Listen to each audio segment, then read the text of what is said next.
Seorang cowok miskin mengunjungi rumah teman sekelasnya untuk makan malam. Dia membawa sendok emas miliknya sendiri. Semua orang menertawakannya, tetapi yang tidak mereka ketahui adalah cowok miskin ini akan segera menjadi orang terkaya karena semua keajaiban terletak pada sendok emas ini. Dia membelinya seharga 2.000 won dari seorang pedagang kaki lima. Wanita tua yang menjual sendok itu memberitahunya bahwa jika dia menggunakannya untuk makan 3 kali di rumah keluarga kaya, dia bisa bertukar identitas dengan anak mereka. Walaupun tidak begitu percaya, dia tetap membeli sendok itu lalu pergi ke rumah teman sekelasnya yang paling kaya. Hari ini adalah pestanya David. Meskipun Henry tidak diundang, dia tetap datang tanpa undangan dengan tujuan untuk mengubah takdirnya. Semua orang terkejut melihat Henry. Ini bukan tempat untuk cowok miskin. Cowok ini bernama Paul. Dia sering menindas Henry di sekolah. Dia mengeluarkan uang dan memberikannya kepada Henry, lalu berkata, pengemis tidak boleh pulang dengan tangan kosong. Dia sengaja mempermalukan Henry. David segera menghentikan Paul. Dia berkata, karena Henry sudah datang, biarkan dia makan sebelum pergi. Pelayan segera menyiapkan meja dengan penuh makanan lezat, dan semua orang mendapat sendok emas murni. Saat mereka mau memberikan sendok kepada Henry, Paul menghentikan pelayan itu.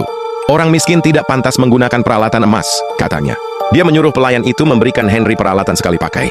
Henry tidak marah karena ini memberinya kesempatan untuk menggunakan sendok emasnya. David tersenyum dan mempersilahkan semua orang mulai makan.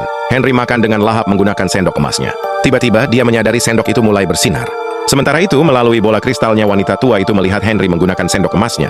Dia bergumam pada diri sendiri bahwa pertunjukan akan segera dimulai. Untuk makan di rumah David lagi, Henry sengaja mendekatinya, membantunya menulis laporan manajemen aset. Malam itu, David menunjukkan laporan itu kepada ayahnya. Ayah David sangat puas setelah membacanya, dan berkata bahwa anaknya telah banyak berkembang. Malam itu, Henry membawa laporan ke rumah David, dan berkata dia lapar. Bertanya apakah dia bisa makan mie instan di tempatnya. David langsung menyuruh pelayan menyiapkan banyak hidangan. Henry mengeluarkan sendoknya lagi. Saat dia mau makan, ayah David datang. Dia terkejut melihat Henry dan berkata kepada David di hadapannya, berteman dengan orang miskin itu hanya buang-buang waktu. Menghadapi teguran ayahnya, David tidak berani membantah. Dia lalu membantu membereskan barang-barang Henry dan mengantarnya pergi. Tapi Henry tidak mau menyerah. Saat pelayan mau membuang makanan, dia berlari kembali seperti serigala lapar. Dia makan makanan itu dengan sendok emasnya. Sebelum dia selesai, ayah David datang lagi. Henry sangat malu lalu berusaha buru-buru pergi, tetapi dia lupa mengambil sendok emasnya. Ibu David mengambil sendok itu dengan jijik dan memberikannya kepada Henry, lalu berkata, jangan datang ke sini lagi, karena David tidak punya teman miskin sepertimu. Henry lalu berbalik dan pergi. Yang tidak mereka berdua ketahui adalah Henry akan segera muncul di sana sebagai anak mereka.